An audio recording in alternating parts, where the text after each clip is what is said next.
여러분 연휴 잘 보내셨습니까? 네, 어떤 분들은 오랜만에 또 가족들과 함께 산과 또 바다 등을 찾아다니며 꽃구경도 하시고 또 바람도 쉬시면서 시간을 보내셨을 분들도 계시고, 또 양가 또 어르신 부모님들을 또 찾아뵙고 아마 감사의 마음을 전한 분들도 계실 것입니다. 바쁜 일상 가운데 우리가 소홀할 수밖에 없었던 그런 가족들에게 또 연휴를 통해서 온전히 또 집중하며 또 마음을 쓰는 그런 시간은 참 좋은 것 같습니다. 그것 자체가 또 우리 마음에 쉼이 되기도 하고요, 또 힘이 되는 그런 일이 되기 때문에 그렇습니다. 또 그것이 하나님께서 우리에게 주신 그런 가정을 또 건강하게 세워가는 그런 하나의 사역이 되기도 할 것입니다. 그런가 이제 어떤 분들은 또 움직이는 것이 더 힘들어서 아마 그냥 집에서 편안하게 보내신 분들도 계실 것입니다. 어떻게 보내셨든 이렇게 이제 일과 또 쉼은 어느 정도 균형을 이루어야 삶이 건강하고 풍요로워질 수 있다라고 하는 것입니다. 이와 같이 이제 바쁘신 그런 가운데서도 쉼이 필요하셨던 분이 또 한 분 계신데 바로 우리 예수님이십니다. 예수님도 하나님의 일을 하시기 위해서 이 세상에 오셨죠. 그리고 정말 바쁘게 살아가신 분 중에 한 분이십니다. 예수님도 어느 정도로 바쁘셨는가 하면 성경 우리에게 이렇게 이야기를 해줍니다. 마가복음 3장 20절에 보니까 집에 들어가시니 무리가 다시 모임으로 식사할 겨를도 없는지라, 식사할 틈도 없을 정도로 바쁘셨다라고 하는 것이죠. 똑같은 말씀이 또 3장 뒤에 6장 30절에서 31절에 또 나오는데요. 사도들이 예수께 모여 자기들의 행한 것과 가르친 것을 낱낱이 고하니 이르시되 너희는 따로 한적한 곳에 가서 잠깐 쉬어라 하시니 이는 오고 가는 사람이 많아 음식 먹을 겨를도 없습니다. 제자들이 음식 먹을 겨를이 없을 정도로 주님과 함께 사역을 감당하고 있으니까 예수님께서 잠깐 쉬어라라고 하신 것이죠. 예수님도 얼마나 더 힘드셨겠습니까? 사람들 틈바구니 속에서 일하시다가 보니까 도저히 식사할 겨를도 없었다라고 하는 것이죠. 예수님과 제자들이 얼마나 바쁜 삶을 사셨는지를 우리에게 보여준 것입니다. 여러분, 우리가 예수님께서 공생애 동안 기도를 참 많이 하신 것을 알고 있습니다. 그런데 예수님께서 그렇게 기도하시는 그 대부분의 기도가 어느 시간대 이루어졌는가 하는 것이죠. 주로 말씀에 보니까 새벽에, 미명에, 또 한밤중에 이렇게 예수님께서 기도의 자리를 나아가신 것을 볼 수가 있습니다. 그리고 또 한적한 곳에 가셔서 기도하셨다라고 이렇게 말씀도 하십니다. 그럼 왜 예수님께서 그렇게 새벽에 또 한밤중에 또 한적한 곳을 찾아가셔서 기도하셨을까 하는 것이죠. 그 시간 말고는 기도할 시간이 없으셨기 때문이라고 하는 것입니다. 사람들에게 워낙 치이다 보니까 그 시간 말고는 따로 기도하실 시간이 없으시니까 한밤중에 또 새벽에 미명에 또 한적한 곳을 찾아가셔서 기도하실 수밖에 없으셨던 것이죠. 매일같이 환자들과 또 귀신 들린 자들과 또 여러 가지 문제를 그런 해결받아야 될 사람들이 계속해서 찾아오니까 시간이 없으셨습니다. 그만큼 이제 우리 예수님은 바쁘신 삶을 사셨던 것이죠. 그러니까 진짜 쉼이 필요한 분은 누구예요? 바로 예수님이십니다. 그러한 예수님께서 마음 편히 쉬실 만한 곳이 어디 있었겠는가 하는 것이죠. 사람들이 비교적 적게 찾아오는 곳, 그곳을 예수님께서 택하실 수밖에 없으신 것이죠. 오늘 그러한 곳이 한 군데 나오는데 바로 베다니에 사는 그런 마르다, 또 마리아, 그리고 그의 오라버니 나사로, 이 세 남매가 사는 집입니다. 그곳이 예수님과 제자들에게는 사역에서 조금 비껴나가서 쉴 수 있는 그런 쉼터가 되는 곳이었습니다.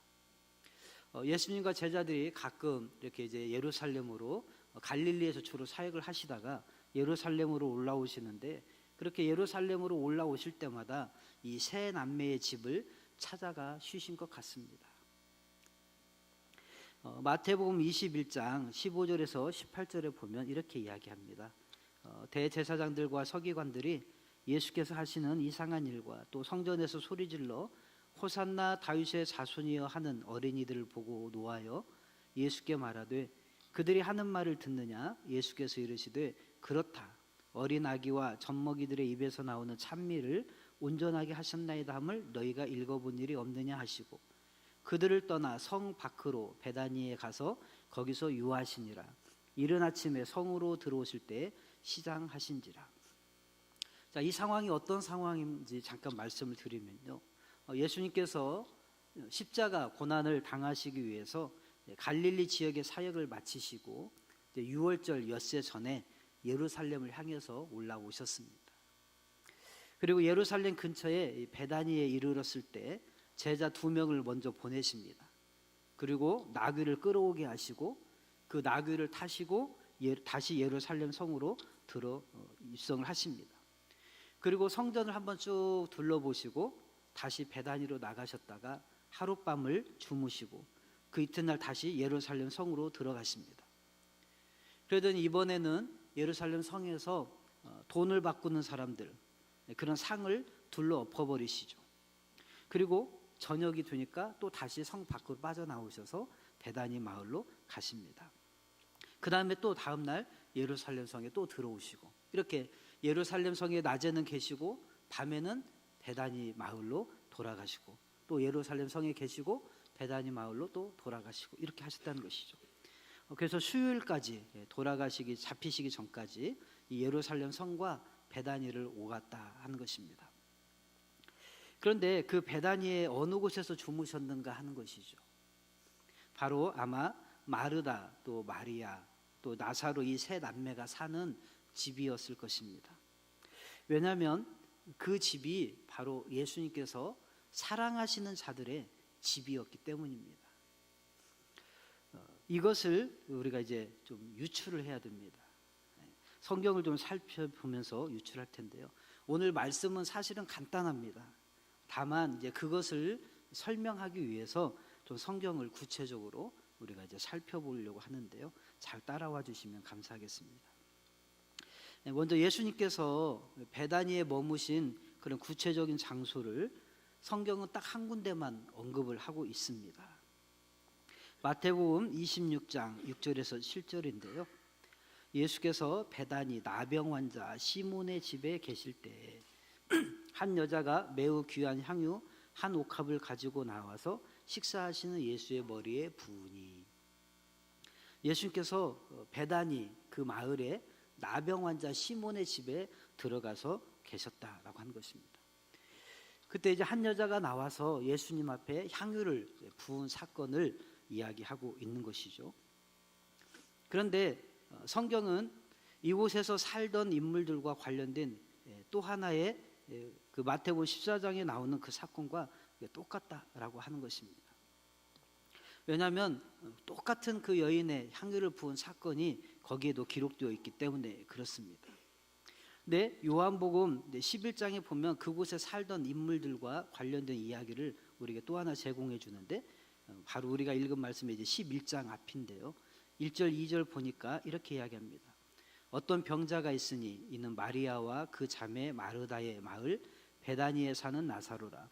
이 마리아는 향유를 주께 붓고 머리털로 주의 발을 닦던 자요 병든 나사로는 그의 오라버니더라. 거기에 보니까 역시 어떤 병자가 나오죠. 그 다음에 마리아와 그 자매 마르다의 마을에 사는 그 나사로가 바로 그 어떤 병자다라고 우리에게 알려주고 있다라고 하는 것입니다. 그리고 역시 마리아는 향유를 주께 붓고 머리털로 주의 발을 닦았던 사람이다라고 소개를 해주고 있다는 것입니다. 그러니까 베단이라고 하는 마을에 마르야, 마르다, 나사로가 살고 있었던 거예요. 그런데 그 베단이 어떤 병자가 살고 있었는데 그 이름이 나사로라고 하는 것이죠. 그리고 향유를 부은 여인이 마리아였습니다. 요한복음 11장에도 또 마태복음 26장이나 마가복음 14장에 나오는 한 여자가 바로 이 마리아인 것을 알 수가 있는데요. 왜냐하면 그들이 바쳤던 그 향유의 양을 가리켜서 이제 나드 향이다. 그 향의 종류가 나드 향이다라고 그렇게 이야기를 해주고 있고요. 또 그 양이 한 근 또는 한 옥합이다라고 비슷하게 말해주고 있고, 또 더 중요한 것은 뭐냐면 이 여인이 행한 일에 대해서 돈으로 환산을 했잖아요. 근데 그 돈으로 환산 평가 금액이 얼마냐면 300데나리온이라고 똑같이 이야기하다라고 하는 것입니다. 그러니까 여기에 나오는 여인이 전부 다 한 여인을 가리키고 있다라고 하는 것을 우리가 알 수가 있습니다. 여러분, 그러니까 잔치를 준비하는 것이 또 오늘 말씀에 보니까 마르다인 것을 우리가 볼 수가 있습니다. 오늘 2절에 보니까 거기서 예수를 위하여 잔치할세 이렇게 이야기하죠. 바로 나사로의 집에서 잔치가 벌어지고 있는 것입니다. 그러니까 말씀을 전부 이렇게 모아놓으면 어떤 말씀이냐면, 베다니에 사는 나병 환자의 집이 시몬의 집인데, 그 나병 환자가 바로 이 나사로를 가리키고 있다라고 하는 것입니다. 그럴 가능성이 높다는 것이죠. 그리고 이 나사로가 병이 들어서 죽었다가 다시 살아나는 사건이 바로 이 요한복음 11장에 나옵니다. 그래서 분류해보면, 이렇게 비교를 해보면, 왜 그 나사로가 죽었는데 나흘 만에 냄새가, 예수님이 가셔서 무덤에서 이렇게 살려내려고 하는데 냄새가 심했잖아요. 왜 그렇게 나흘 만에 냄새가 심할 수밖에 없었냐면, 이미 나사로는 이 문둥병에 걸려서 살이 썩어 들어가기 때문에 빨리 이게 부패가 왔고 냄새가 심했을 거라고 한 것입니다. 그러니까 이 가정이 바로 이 문둥병의 가정이었기 때문에, 이 가정의 사람들이, 원래는 문둥병 환자들은 마을에서 쫓겨나서 살아야 되는데 어떤 이유에서인지는 모르지만 이 나사로가 이 집에 그대로 살고 있었다는 거예요, 자매들하고. 근데 그 집이 문둥병 환자의 집이었기 때문에 아마 그것이 많은 사람들에게 공개적으로 전염이 되는 그런 병은 아니었기 때문에 아마 집에서 살았던 것 같아요. 그런데 그러다 보니까 사람들이 옮을까봐 또 부정한 병이었기 때문에 그 집에 함부로 할 수는 없는 곳이었다는 것이죠. 그래서 그 집은 바로 예수님이 사람들의 어떤 시달림 속에서 약간 피하고 쉬실 수 있는 그런 거처였다라고 하는 것입니다. 즉 이렇게 이 세 남매의 집은 바로 예수님에게 있어서는 쉼터로서 충분한 조건을 갖추고 있었던 그런 집이었다라고 하는 것입니다. 또 하나, 이 집이 예수님에게 쉼터였다라고 한 것을 유추해 볼 수 있는 또 다른 근거가 있습니다. 바로 나사로를 살리신 사건에서 예수님이나 또는 그 마을에 살았던 사람들이나 똑같이 하는 대화 속에서, 또 그들 누이들이 하는 그런 대화 속에서 공통점이 있습니다. 그것이 뭐냐면 그 가정이 바로 예수님의 사랑을 받는 가정이었다라고 하는 것입니다. 요한복음 11장 3절에 보니까 이렇게 이야기합니다. 이에 그 누이들이 예수께 사람을 보내어 이르되 주여 보시옵소서, 사랑하시는 자가 병들었나이다 하니. 그리고 11장 5절에도 예수께서 본래 마르다와 그 동생과 나사로를 사랑하시더니 이렇게 이야기합니다. 여러분, 본래 사랑하시더니 이 말은 관계가 어느 정도 오래 있었다라는 뜻이죠. 어느 날 그냥 갑자기 한 번 만났는데 본래 그들을 사랑하셨다 이렇게 말할 수는 없잖아요. 그러니까 관계가 오랫동안 있었는데, 어느 정도 있었는데 그 예수님과의 관계가 좋은 관계였기 때문에 예수님이 그 가정을 사랑하셨다라고 하는 것을 누구나가 알 수 있었다라고 하는 거예요. 그리고 자기들조차도 예수님, 당신이 사랑하는 자가 죽었습니다 이렇게 이야기할 정도로 자신 있게 이야기를 했던 것이죠. 또 요한복음 11장 11절에 보면 또 이렇게 이야기합니다. 이 말씀을 하신 후에 또 이르시되 우리 친구 나사로가 잠들었도다. 그러나 내가 깨우러 가노라. 여기서 예수님께서 나사로를 가리켜서 뭐라고 말합니까? 우리 친구다 이렇게 이야기합니다. 우리 친구, 즉 예수님과 다른 제자들 모두의 친구라고 하는 것입니다. 친구는 어느 사이에서 쓴 겁니까? 그냥 한두 번 만난 사이에서 친구라고 쓰지 않잖아요. 오랫동안 관계가 있는 사이를 친구라고 그렇게 말하더라고 한 것입니다. 그리고 마르다나 마리아나 예수님이 오시자 똑같은 말을 하는데 뭐라고 하냐면 11장 21절에 보니까 마르다가 예수께 여짜오되 주께서 여기 계셨더라면 내 오라버니가 죽지 아니하였겠나이다. 또 11장 32절에 이번에는 마리아가 예수 계신 곳에 가서 비었고 그 발 앞에 엎드려 이르되 주께서 여기 계셨더라면 내 오라버니가 죽지 아니었겠나이다 하더라. 즉 마르다나 마리아나 똑같은 얘기를 하는 게 뭐냐면 주님이 여기 계셨으면 우리 오라버니가 죽지 않았을 것입니다. 이렇게 이야기하는 거예요. 여러분 어떻게 보면 예수님께 뭐 하는 것 같아요? 따지는 것 같잖아요. 그죠? 그런데 예수님에게 따질 정도면 이 관계가 어떤 관계냐는 거예요. 적어도 예수님과 이 세 남매의 사이는 보통 사이가 아니었다라고 하는 것을 우리가 짐작할 수 있게 해준다 그 말입니다. 더 나아가서 예수님과 이 세 남매의 관계의 깊이를 보여주는 이제 다른 사람들의 고백이 나오는데요. 33절에서 36절입니다. 예수께서 그가 우는 것과 또 함께 온 유대인들이 우는 것을 보시고 심령에 비통히 여기시고 불쌍히 여기사 이르시되 그를 어디 두었느냐 이르되 주여 와서 보옵소서 하니 예수께서 눈물을 흘리시더라. 이에 유대인들이 말하되 보라 그를 얼마나 사랑하셨는가 하며 이제 옆에 있던 유대인들 동네 사람들이 보면서 예수님이 비통히 여기신 것을 보니까 아 정말 그를 얼마나 사랑하셨는가 이렇게 이야기하더라고 하는 것입니다. 즉 평소에 예수님의 모습과 같지 않았다는 거예요. 예수님이 이렇게 비통히 여기신 적이 없었다 이 말이에요. 그만큼 예수님이 이 세 남매를 대하는 태도가 남달랐다라고 한 것을 알 수가 있습니다. 그것을 다른 유대인들도 눈치채고 알 수 있을 정도였다는 것이죠. 자, 그러므로 이러한 본문들을 통해서 우리가 충분히 알 수 있는 것이 무엇입니까? 평소에도 예수님께서 예루살렘에 오실 일이 있으시면 그때마다 바로 이 베다니의 세 남매의 집에 자주 들르셨음을 우리가 유추할 수 있다라고 하는 것입니다. 그러니까 이 세 남매의 집은 예수님에게 있어서만큼은 쉼터였다라고 하는 것입니다. 여러분 생각해 보십시오. 예수님의 공생애 동안 예수님께서 수많은 집을 찾아가셨습니다. 아니 자기들의 집에 예수님을 초청을 했습니다. 그런데 그런 사람들의 대부분의 사람들은 어떤 사람들이었습니까?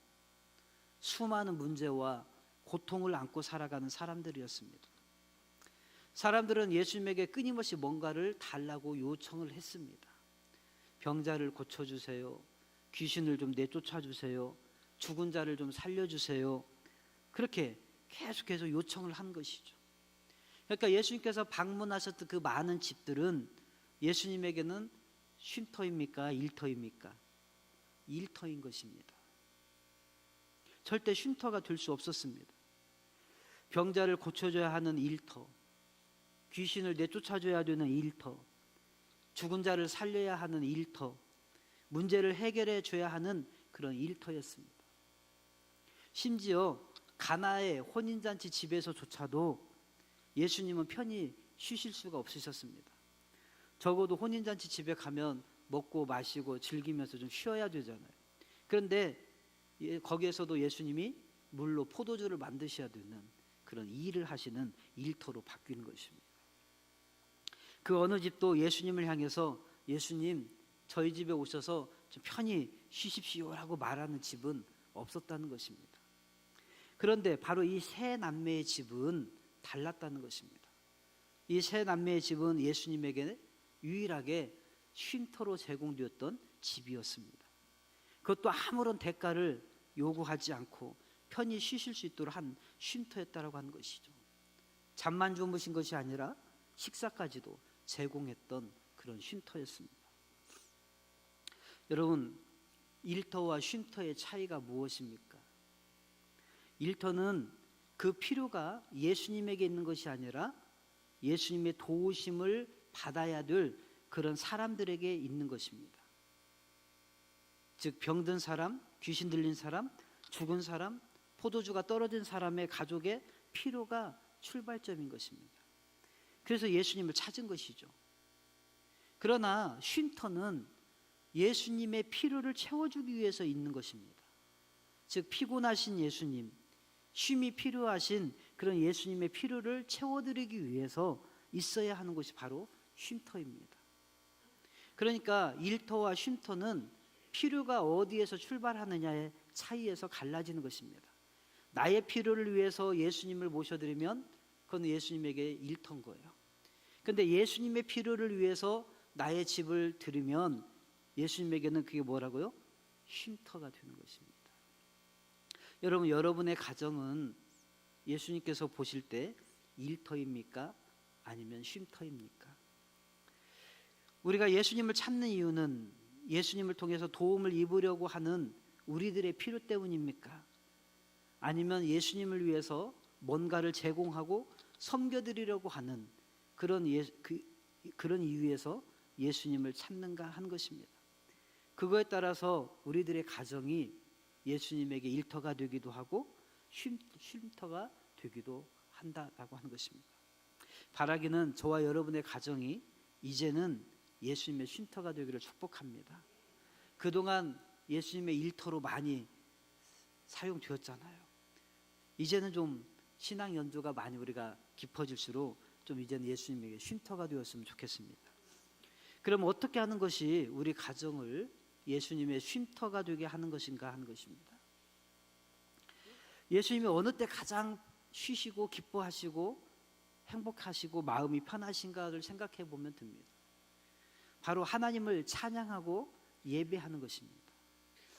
왜냐하면 예수님께서는 하나님을 찬양하고 예배하는 그것을 가장 기뻐하시기 때문에 그렇습니다. 우리가 지음받은 것이 그분을 찬양하고 예배하기 위함이잖아요. 그분이 기뻐하시는 그 일을 하는 것이 그분에게 가장 큰 쉼이 되기 때문입니다. 그래서 우리가요, 가정 예배를 드리는 것이 중요합니다. 우리의 가정을 예배터 삼아서 하나님 앞에 드릴 때 가장 주님이 기뻐하신다는 것입니다. 시편 22편 3절에 보면 이렇게 말씀합니다. 이스라엘의 찬송 중에 거하시는 주여, 주는 거룩하시니이다. 하나님이 어디에 거하신다고요? 이스라엘의 찬송 중에 거하십니다. 하나님은 찬송 중에 거하시는 분이십니다. 그러니까 우리가 찬송, 하나님을 예배할 때 하나님은 거기에 거하시는 거겠죠. 그래서 어쩌면 하나님의 임재의 상징이 성전이잖아요. 하나님이 거처를 삼은 것을 상징이 성전입니다. 그런데 성전이 북이스라엘이 아니라 어디에 있었습니까? 남유다에 있었습니다. 이스라엘의 야곱의 12지파 가운데 10지파나 되는 족속이 다 모여서 북이스라엘을 구성을 했습니다. 그런데 북이스라엘에는 성전이 없습니다. 오히려 소수의 지파였던 남유다 지파 안에 거기에 성전이 이미 세워진 것입니다. 북에는 성전이 없습니다. 남쪽에만 성전이 있었어요. 근데 그 남쪽의 땅 이름이 뭐냐면 유다입니다. 유다. 북이스라엘, 남유다 이렇게 이야기해요. 그러면 왜 남유다일까요? 유다 지파가 주를 이루기 때문입니다. 그런데 유다의 이름의 뜻이 뭡니까? 찬송이죠. 유다의 이름의 뜻이 찬송이거든요. 그러니까 찬송 중에 거하시는 주님, 남유다에 하나님이 성전을 두실 수밖에 없었던 것은 그 남유다만 하나님을 경배하고 찬송하는 그나마 변질되지 않고 하나님을 그냥 섬기려고 애를 썼던 그런 족속이 바로 남유다였습니다. 그러니까 거기에 하나님이 성전을 허락을 하셨던 거죠. 유다 자손을 통해서, 다윗을 통해서, 솔로몬을 통해서 성전을 허락을 하셨던 것입니다. 여러분, 여러분의 가정이 하나님을 찬양하고 예배하는 가정이 되면 여러분의 가정은 하나님의 임재가 있는 성전이 되시는 것입니다. 그리고 그러면 하나님은 여러분의 가정에서 쉼을 얻으실 수가 있으십니다. 그게 바로 예수님에게 여러분의 가정을 쉼터로 드리는 것입니다. 그런데 여러분 아십니까? 이 쉼터가 되는 가정에서 예수님께서는 가장 큰 역사를 이루셨습니다. 바로 죽은 지 나흘이나 되는 나사로를 살리신 것입니다. 예수님이 죽은 자를 살린 적이 몇 번 있으시죠? 그런데 나흘이나 돼서 다 시체가 썩어서 냄새가 나는 사람을 살린 것은 나사로가 처음입니다. 보통 그날 죽은 사람 살리셨죠. 그런데 나흘이나 된 시체가 썩어가는 사람을 살리는 일은 나사로의 가정이 유일합니다. 여러분, 놀라운 사건 아닙니까? 그런데 이렇게 쉼터에서 살리는 역사가 일어난 사례가 또 있습니다. 두 사례를 살펴보고 말씀을 마치려고 하는데요. 먼저는 엘리야 선지자와 사르밧 과부의 이야기입니다. 말씀이 좀 길어서 제가 설명을 드리도록 하겠습니다. 열왕기상 17장 8절에서 16절에 보면 엘리야가 먹을 것이 없어서 힘들 때 하나님께서 누구에게 보내냐면 사르밧 과부에게 보냅니다. 근데 이 사르밧 과부가 이 엘리야를 만나고 나서 그에게 자기 집을 오픈합니다. 엘리야가 먼저 요구를 하죠. 너 먹을 거 좀 나를 줘라 했더니 그것을 다 허락을 하죠. 그랬더니 거기에서 막 기름이 계속 채워지는 역사가 있잖아요. 근데 그런 역사를 경험하고 납니다. 근데 뭐라고 이야기하냐면 이렇게 이야기합니다. 그가 가서 엘리야의 말대로 하였더니 그와 엘리야와 그의 식구가 여러 날 먹었으나 여호와께서 엘리야를 통하여 하신 말씀같이 통에 가루가 떨어지지 아니하고 병에 기름이 없어지지 아니하니라.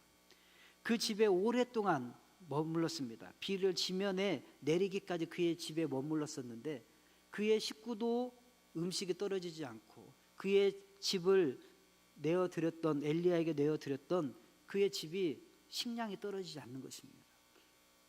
근데 이것도 놀랄만한 일인데 어떤 일이 일어나냐면 17장 17절에서 22절인데요. 여기는 한번 읽어보겠습니다. 이 일 후에 그 집 주인 되는 여인의 아들이 병들어 증세가 심히 위중하다가 숨이 끊어진지라.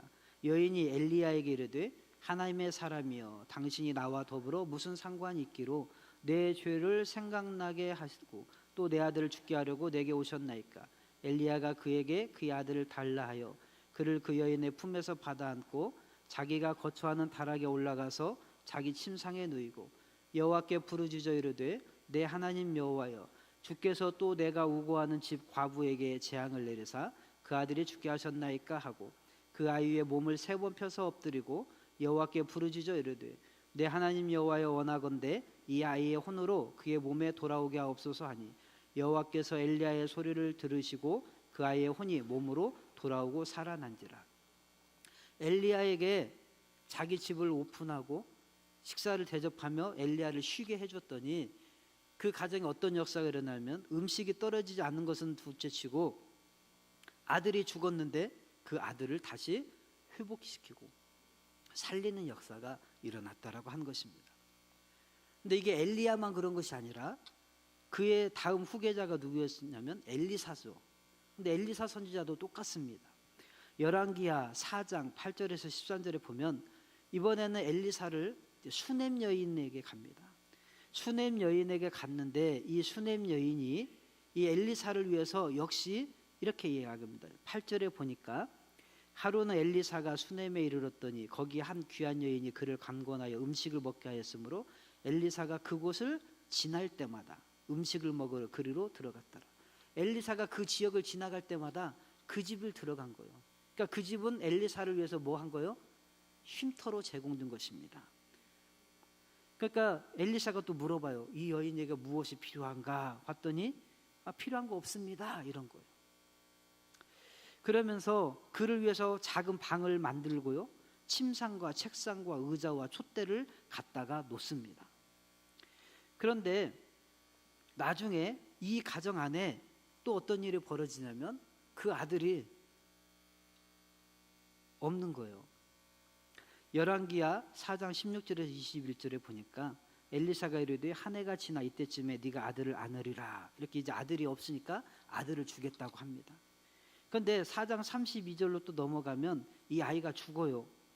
32절에 보면 엘리사가 집에 들어가 보니 아이가 죽었는데 자기의 침상에 눕혔는지라. 그래서 또 역시 똑같이 이 아이를 몸에 또 엎어졌다 올랐다 하면서 이 아이를 살립니다. 마지막 절 35절에 보니까 엘리사가 내려서 집 안에서 한번 이리저리 다니고 다시 아이 위에 올라 엎드리니 아이가 7번 재채기하고 눈을 뜨는지라. 자, 우리가 살펴본 이 두 사례 모두 선지자에게 뭘 제공했다고요? 쉼터를 제공했습니다. 그랬더니 거기에 어떤 역사가 일어나냐면 하나님의 생명을 회복시키는 역사가 일어나더라고 하는 것입니다. 여러분, 선지자가 그 당시에는 하나님을 대언한 자였기 때문에 선지자를 대접한 것이 하나님을 대접한 거나 마찬가지였습니다. 그랬더니 그곳에 하나님께서 생명을 회복시키는 역사를 베풀어 주시더라는 것입니다. 여러분, 여러분의 가정이 예수님의 쉼터가 되면요, 예수님을 일터로 삼을 때보다 더 큰 역사가 일어나는 줄 믿습니다. 물론 이것을 바라고 예수님에게 쉼터를 제공하면 거래겠죠. 근데 그런 거래가 아니라 정말 여러분이 예수님을 사랑해서 예수님에게 예배를 드리고 예수님을 위해서 여러분의 가정을 오픈하고 정말 우리를 가정을 다스려 주십시오라고 말씀하고 하나님 우리 가정에서만큼은 경배를 받으십시오라고 여러분이 쉼터로 들으면 거기에 하나님의 여러분이 일터로 주님을 초청할 때보다 더 크고 더 놀라운 역사가 일어날 줄로 믿습니다.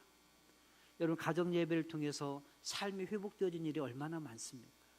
자녀들이 회복되어진 일이 많고 남편이 돌아오는 일들이 많고 가정 예배를 통해서 정말로 삶이 완전히 새롭게 되는 사례를 우리는 주변에서 너무 많이 볼 수 있습니다.